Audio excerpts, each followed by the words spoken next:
Welcome to the Bill Walton Show, featuring conversations with leaders, entrepreneurs, artists, and thinkers. Fresh perspectives on money, culture, politics, and human flourishing. Interesting people, interesting things.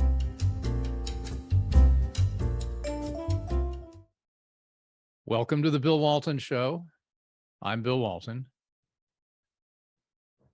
A month ago, the Wall Street Journal published an op-ed by Yale freshman Sahar Tartak. She wrote about how illiberal her liberal high school had become and the way she and other students were berated, bullied, and insulted for voicing dissent towards the school's race essentialist policies and programs. The story is that in 2021, Great Neck North High School on Long Island directed the student government to give $375 of student funds to a, quote, racial equity group to speak to the student body about systemic racism.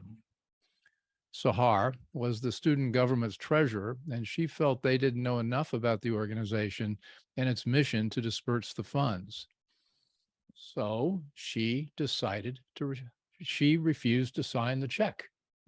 So joining me today is that very courageous Sahar Tartak. In addition to being a freshman at Yale, she's also a fellow at the Foundation Against Intolerance and Racism, also known as FAIR. So Sahar, welcome. Hi, Bill. Thank you so much for having me. Yeah. So tell me, what's the backstory here?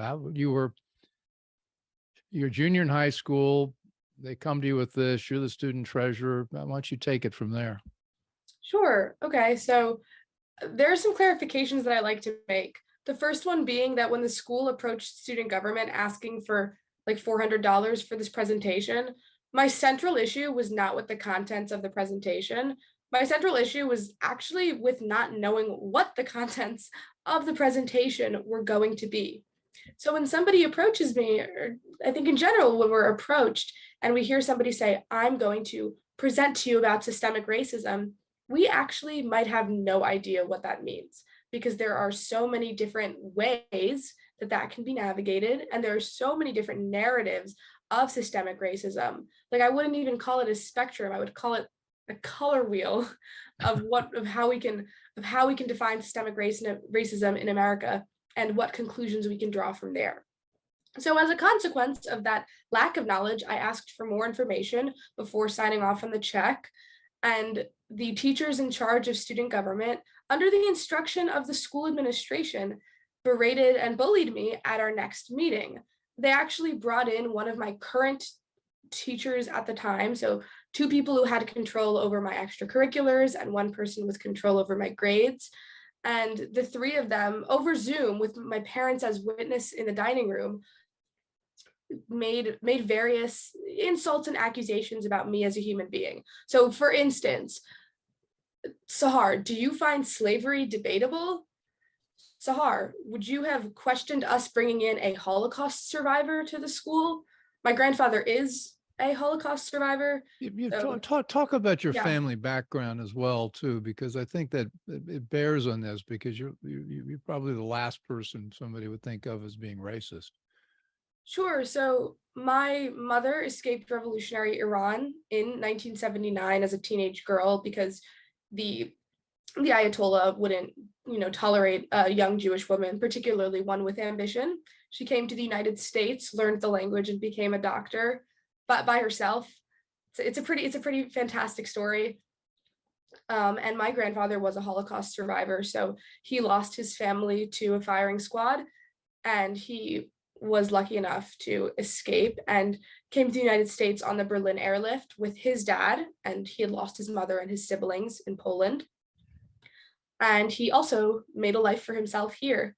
So that is to say that my family is very familiar with racism and persecution.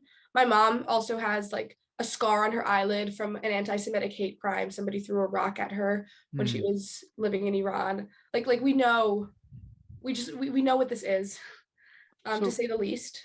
So cutting back into the Zoom session, they're sitting there right with you, and they're listening to these teachers, these administrators tell you how terrible they were? I mean, did they react on screen, or was this a family affair? Did you do this? You just sat there and I'm curious, what was the dynamic?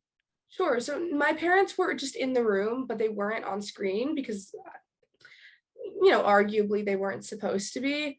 At the same time, when the level of, I guess, bullying is that extreme, I thought it was appropriate that they were there. So yeah, they were in the room, they were listening, but for the most part, they let me take it on myself, and they took notes and made sure that we had evidence of everything that was being said. So they were writing everything down and essentially listening in horror. And then at the end of the Zoom call, I like broke down crying because like as a teenager, you're not necessarily prepared to be bullied by adults with authority over you. I think now I'm probably stronger, but back then I wasn't. You were 16, 17? Yeah. And Yeah. that's not to say that's not to lament and like call myself a victim, because like no, the idea here is that we are not victims and that it's worth being courageous if the worst that can happen is you get, bullied. Even if the worst that can happen is that you actually do like lose your job, like stuff like that happens. But it's not even a question to me. Like it's worth it. Like this is about speech. This is the values that we protect and like the reason my family came to this country. So what happened as the call wound up? What was the resolution? There was no resolution. Yeah. So your next step was you decided to go talk to the school board? Oh, no, going public with the school board was not the next step. There were a lot Okay. of like administrative meetings after this between like me and the administration and my parents and the administration, which also resulted in nothing. So So the other students yeah. involved in this, were they with you, or did you have a coterie of people that were like-minded? I would say that they were on my side, but I was certainly spearheading this, and that it was largely silent support. Although one of my peers, the president of student government at the time, she stood up for me during the meeting. But in the aftermath, it becomes a lot more personal between like me and the administration over like your employees did this to me. So in the aftermath, that you mentioned, you had a teacher responsible for your grades, and you also had somebody who was important to your extracurricular. Did they take any actions against you?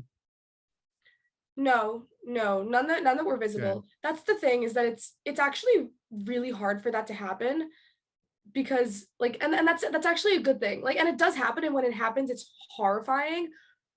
But you can't really like ignore, for instance, like grades. Like my grades were not debatable. I bet your grades were pretty good. Am I correct about that? Sure, yeah. Yeah. So what about you said you objected, not because of the substance, but because of the way it was done. You didn't know what was in the document. But after you learned what the substance was, what was your take? Okay, so that's a good question. I would say the substance of like basically this presentation was moderately partisan, definitely debatable stances on racism in the United States. So for instance, like the organization cited Nicole Hannah-Jones, who controversially authored the 1619 Project. Yeah, New York Times. The 1619 Project Yeah. is a framework of the United States, which the thesis states that racism and slavery are baked into our foundations, as opposed to democracy and forming a more perfect union. Yeah. So that is 1619 was the date America was founded, according to them, not 1776. Yeah, exactly, because 1619 is when slaves were first brought here. Yeah. And that's not to say this isn't a dialogue that should be had. Like, I want people to go back and forth and debate about this. And debate is really important because it gets us better answers, right? When I get questioned, I actually am forced to find more evidence to support what I have to say. My problem was that nothing here is being framed as a debate. This is now an opinion framed as a mandate, particularly when it's supposed to be a presentation given to the student body as opposed to a dialogue with the student body. So I understood that that was going to be an issue. And again, even without like, even prior to knowing the contents of the presentation, I understood that at the end of the day, if you present something to someone, like a big group of people about racism, a bunch of people will be unhappy with it. Well, this was an eye opener for you, wasn't it? I mean, there's a feeling here where it seems like you didn't know that much about this part of the curriculum or what was included, and didn't this spark you and some other students to take a look at what else was being taught in the high school? Yeah, so my dad actually investigated this by submitting a Freedom of Information Act request to the school. And this is a really interesting process because legally they are obligated to like tell you what they're teaching the kids. And so my dad and I dug through that. We didn't do it alone either. We had some help with the Foundation Against Intolerance and Racism, is an institution that like has lawyers and helped us submit that request. So we basically dug through it and we found a lot of interesting lessons. Like one of them was literally entitled A Critical Race Theory Approach to the Great Gatsby. And can you share? Well, finish your story, but then I maybe want you to share what that was about. We had obviously not obviously, this is my journal article, but I'm telling you right now that Sure. I like in my social studies class, the 1619 project was presented to us. There was a really controversial slideshow presentation that actually exploded in my hometown that was not submitted to us in the FOIA request. The FOIA request process, I haven't said this on any of my interviews, the FOIA request process was like pretty bad. They took way too long to give us the information that we wanted, and then they gave it to us the day before a highly controversial school board election. So had we had that information a month ago, had we had those presentations and that curricula, it probably would have been used well to show that the school board isn't doing what it should be doing and that there's a lot of controversial curricula in front of us. But because they took so long to give it to us, we couldn't use it for school board elections, which is like good public information to have before an election that largely has to do with curricula. So that was one interesting story related to the FOIA request, Freedom of Information Act. And yeah, also something that we found when this didn't even require much digging. Like I was sitting in class and my friend shows me a presentation that he's being taught. And he's like, Sahar, am I supposed to be learning this in school? And I'm like, okay, let's see this presentation. And it's, again, very, very partisan stuff. Like these are quotes, like America is as racist today as it was 200 years ago. It instructed students to like consider their own like white privilege. And I think some of the recommended reading was White Fragility, which has like this thesis that white people get defensive when they're called racist because they're fragile and want to uphold current systems of racism. And again, I'm actually not interested in shutting down any opinions right now and going like, that's a debate to be had. But at the end of the day, I asked him, was this presented to you as fact or as opinion? And he said as fact. And then he showed me a pledge at the end of the presentation requiring students to pledge to like commit themselves to the lifelong process of anti-racism as defined by the presentation. And I said, did you have to take this pledge? And he said, yes. And I said, that's not acceptable. Well, you're pretty tough-minded, and it sounds like you've got a good family to support you. It seems like the other kids in your school didn't have this kind of resilience. So didn't most people just agree to knuckle under and sign just to go along? Yeah, so most students don't, people in general don't want to take risks with their personal life for out there kind of distant, intangible, ideological purposes. So I received a lot of silent support from people. But it was brutal. You've got a quote in your Wall Street Journal op-ed where one of your teachers cut you off and they said, if you're not on board with systemic racism, I have trouble with that, girlfriend. Yeah, so at the same time, there was a lot of bullying going on. And the reason I stood up against it was because I just didn't want it to happen to anybody else. And not as many students have that experience. To be fair, like it's hard to join a fight that isn't close to you. So like some people do those. Some people are even, I would say, even more courageous than I am. Like my close friend actually ran for student government the next year to back me up on this. Like for no reason. It was like a thankless job, but he knew something needed to be fixed, and he ran for office with me, which was cool. But for the most part, kids weren't super interested in standing up. They were on my side. They were really happy with what I was doing. But like essentially nobody wants to risk being a martyr. Did you look a little further at all the other high schools and what they're doing? I mean, my impression is that this kind of curriculum is being taught in every single high school in the country. Ooh, I think it definitely trickles in. Well, you were in a very progressive, well, not progressive. I mean, your school's very interesting in Great Neck. It's about half immigrants and people who descended from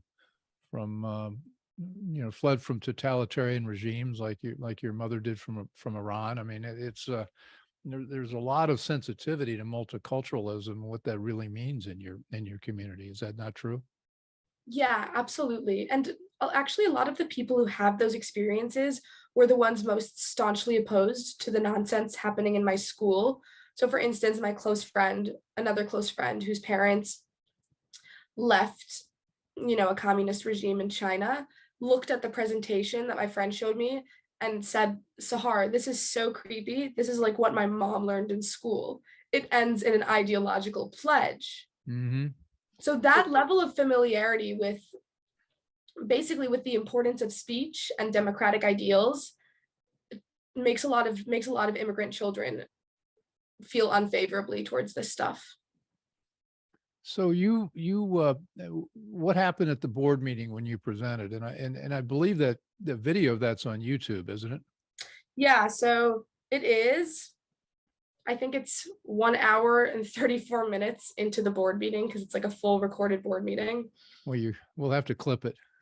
So I found out about this Board of Ed meeting, I think maybe the day of or the day before, and what was going to be happening and what a lot of parents in particular were coming to protest. So I decided that this was really going to be my opportunity to speak up about other things that were happening in the school and really let the rest of the community know that there was a lot going on, that the school administration had basically been, sponsoring this mandated learning of controversial ideas to the kids and was also sponsoring intimidation to get there. So I wrote up a speech basically detailing what happened with student government, and also just included this question of, really, this presentation, the very controversial Google Slides presentation, it's been being taught for years. How could the people in charge here have not known about this, and how could they not have been so transparent, It was a problem, it's an issue that our school was enforcing ideologies with an iron fist, not even rather than a gentle hand. I'd also like to note that I personally fear serious academic repercussions from this speech due to the aforementioned political environment of our school. Speaking from personal experience, this is no discussion, this is not critical thinking, this is intimidation and division. Please don't allow this to be promoted. That video was very popular. I presented my case, a lot of what I just told you, and I received a standing ovation, a lot of, again, silent support, emails, texts, teachers, parents, students. Thank you. A lot of that stuff. I had outreach from the Foundation Against Intolerance and Racism, whom I mentioned earlier, and they made a documentary with me and my dad about this story. And then I would say, I guess maybe it was about a year later, I published in the journal. Well, let's talk about Foundation Against Intolerance and Racism. Where's it based, and who's involved with it, and what's its mission? Sure. So FAIR is a civil rights organization that's essentially dedicated to making sure that everybody can say their piece, and that we don't look at each other on the basis of our immutable characteristics such as race, sex, gender, stuff like that. So FAIR does advocacy work across the United States and has chapters, many chapters across the United States where people basically get involved in a variety of ways. So for instance, they have a legal department, and that was the legal department that helped my dad file a Freedom of Information request. They have media. They basically do like a lot of publicity stuff. So making sure that people know that this message is out there and trying to make sure that people are involved. They have trainings like how to have like a good dialogue with people, how not to attack the other side and people who you disagree with. They have like a board with a lot of kind of well-known names of people who believe in this cause. Well, you've got Ayan Hirst Ali, who fled from, I think she fled from Ethiopia, whatever. She was various countries where she was systematically abused. But I love your the organization's statement that they are pro-human, and then they define it.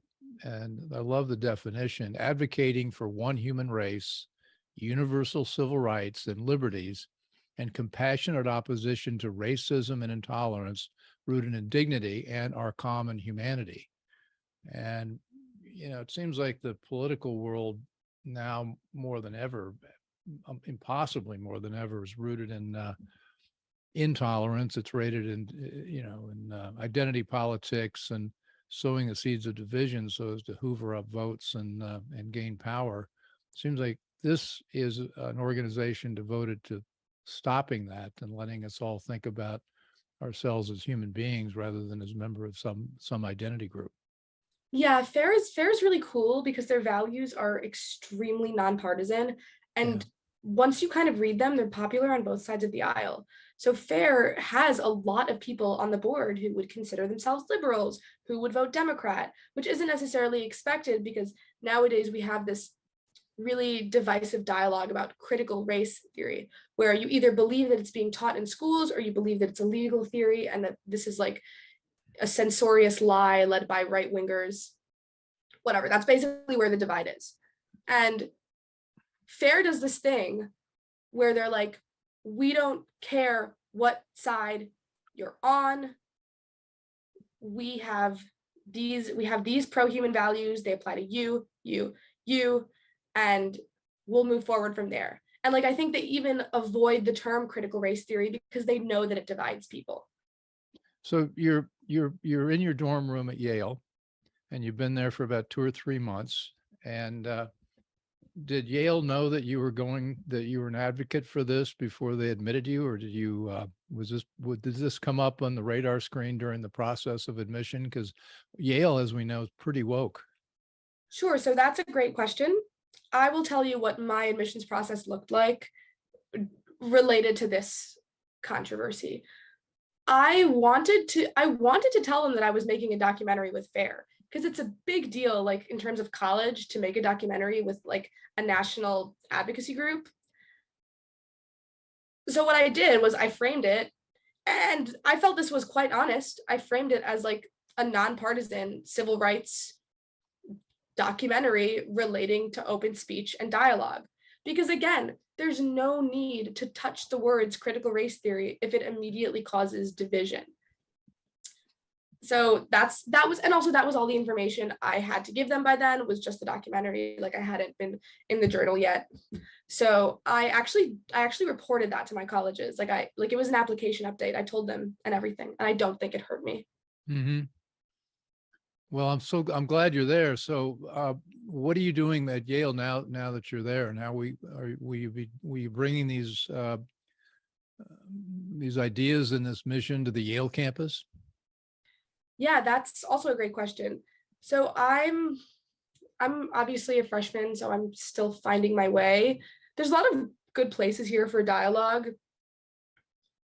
I'm checking out some of the debate societies, but I also spend a lot of time like not related to Yale extracurriculars doing stuff like this, like talking to people and getting the message out. But here at school, I'm probably gonna major in something related to politics and get probably get more involved with the debate scene here. We'll see. It's honestly, it's a good place for dialogue. It's better than what people think it is, because here and there are these controversies that like look and are horrible. But Right. when you're not in those controversies, then you're like usually just with normal people who are tolerant and interested in talking about stuff and like, inquiry and truth. Again, across the aisle. Like people are normal. I'm feeling very parental. Are you going to join the debate club? Are you going to be, there's a lot to explore at college, and it's not all political activism. And you have time now to explore a lot of, truth and beauty and poetry and music and all that. I mean, there's all that there. I mean, there's a whole culture that's pretty rich and interesting, and Yale teaches a lot of that. What's going to be your approach to that? Yeah, so no, I figured you wanted to hear about debate, which is boring and competitive. I didn't even apply for the debate team. I think they make like multiple rounds of cuts. Oh, that's too bad. There's a lot of great stuff here. So I'm pretty involved with Jewish life on campus, which is really lovely. What else am I checking out? There's a lot of like nice human things that you can do here. So for instance, and I'm gonna start. I haven't been good about this because first semester is rushed, but there are like programs where you could like do swim lessons with special needs students, and there's another program where you could do swim lessons with students and faculty at Yale who don't know how to swim. So maybe I will teach people some swimming. I have a really nice like dorm. So dorm social life is actually really cool. Like somebody knows how to play the guitar, somebody can sing. So sometimes we play the guitar and sing, and like we have dance parties and movie nights in our room. It's actually like a lot of the kids here, myself included, are like trying to unwind from like years of like hyper ambitious. Well, yeah, I mean, you start when you're 2 years old getting into Yale, and I expect you can now breathe a sigh of relief for a little bit. Yeah, there's a big piece of me that just feels like I'm gonna get my degree and it'll be fine. I still have the urge. Like, of course I want perfect grades. Well, but when I was hiring people out of college, I didn't really ask what they got in their freshman year. Thank you for saying that. It was not all that relevant. There are many other things that are. Well, you've got a great story, and we're up against some really, I don't want to label it too much, but the freedom of speech on campus, whether it's in college or high schools or on the campuses of big corporations now, even you're not allowed to say certain things, and you're supposed to take the approved philosophy and incorporate it. And I think there are a lot of us that are pushing back against that. I think your voice is going to be very powerful, although I don't want it to detract too much from the parties in the dorm. Yeah, we have a good time here. No, there's like no, even my like my dorm knows that I do this activism. They're totally open-minded. They just think it's cool. Hey guys, Fox News is in the common room. Please be quiet. Well, we'll wrap up now, because I'm sure you'll have another adventure, and we can have you back on. Any last words that you want to share? I mean, you've got a great story. Oh, thank you so much, and thank you so much again for having me today. I think it's really important to be courageous and not to live in fear and not to do it alone. So like, please reach out to me on LinkedIn if you are fighting this fight, or What's please. your handle? What are all your handles? I don't mean to interrupt. No, it's literally my full name, and I only use LinkedIn because social media is a sewer. Sahar Tartak, SARAHTARTAK. SAHARTARTAK. Okay. Yeah, no, I'm totally open to talking to people. Use and get in touch with the Foundation Against Intolerance and Racism. They will help you. Don't fight the fight alone, but please do fight the fight. It's important, and right now we're really lucky that the risks aren't that high. Sahar, I'm thrilled to be talking with you, and it's great to talk with people of courage and intellect, and you're one of them. And I'm looking forward to your path through life. Oh, So we'll just want to thank everyone else for joining and listening into this really great story. This has been the Bill Walton Show. And as always, you can find us on all the major podcast platforms and YouTube and Rumble. And we're also on CPAC now on Monday nights and soon to be coming probably on Thursday nights. So a lot of ways to tune in. Please send us your comments to the BillWaltonShow.com or website, because we try to get ideas from everybody about who we ought to be talking to and what we ought to be talking about. So anyway, thanks for joining, and we'll talk with you next time. bye-bye. I hope you enjoyed the conversation. Want more? Click the subscribe button or head over to the BillWaltonShow.com to choose from over 100 episodes. You can also learn more about our guest on our Interesting People page. And send us your comments. We read every one, and your thoughts help us guide the show. If it's easier for you to listen, check out our podcast page and subscribe there. In return, we'll keep you informed about what's true, what's right, and what's next. Thanks for joining.